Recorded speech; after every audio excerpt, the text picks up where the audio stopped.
ஆமாம், இங்கே பாருங்கடா, பொடி தோசைன்னு சொல்லிட்டு இப்போல்லாம் வந்து ஹோட்டல்ஸில் தனியாக ஸ்பெஷலாக விற்கிறாங்க. அது எத்தனையோ காலத்துக்கு முன்னாடி நம்ம வீட்டிலேயே பண்ணுவோம். இப்போ தான் அதுக்கு வந்து மவுஸ் வந்திருக்கு. அந்த பொடியை எப்படி இடிக்கணும்னா, அதை பாருங்கள், வடிச்சக்கடலை, வெறும் வடிச்சக்கடலை, உப்பு, காஞ்ச மிளகாய் காரத்துக்கு, அவ்வளோதான். இதை மிக்சியில் போட்டு பவுடர் பண்ணிவிட்டு, பவுடர் ஆனதுக்கப்புறமா பூண்டு வந்து உரித்து போட்டு அதையும் அதிலேயே பவுடர் பண்ணிடணும். இதை அப்படியே வந்து பாட்டிலில் ஸ்டோர் பண்ணி வச்சுக்கிட்டோன்னா நம்ம சாப்பாட்டுக்கும் போட்டு சாப்பிட்லாம். பொரியல் பண்ணோன்னா அது மேலேயும் தூவிட்டோன்னா செம்ம கும்முன்னு வாசனை வரும். அதே மாதிரி பொரியல் சாப்பிட்றதுக்கு நல்லாயிருக்கும். ஃபைனலாக இறக்கும்போது தூவணும். அதே மாதிரி ரோஸ்ட் மாதிரி தோசை ஊற்றிட்டு அதுக்கு மேலே இதை தூவிட்டு அதுக்கப்புறம் ஃபோல்ட் பண்ணி கொடுக்கறது தான் பொடி தோசை. ஒரு பொடி தோசை 150 ரூபா சென்னையில். ஓகேவா?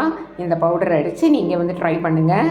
நான் ப்ரோக்ராம் போகும்போது அவங்க சொன்னாங்க, நான் கூட பொடி இடித்தேன், ஆனால் எனக்கு வந்து அந்த டேஸ்ட் வரல, எப்படி இடிக்கணும்னு கேட்டாங்க. அதுக்கப்புறம் நான் எக்ஸ்பிளைன் பண்ணேன்.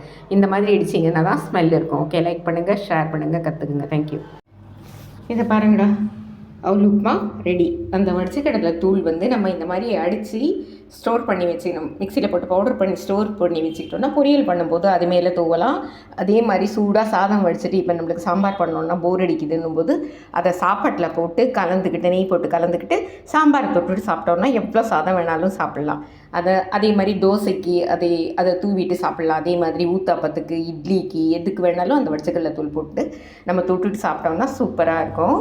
லைக் பண்ணுங்கள். அதுங்க அவல் உப்புமாக்கு ஒரு ஊறுகாய் வச்சுட்டு சூடாக சாப்பிட போகிறேன். ஓகேவா? தேங்க்யூ.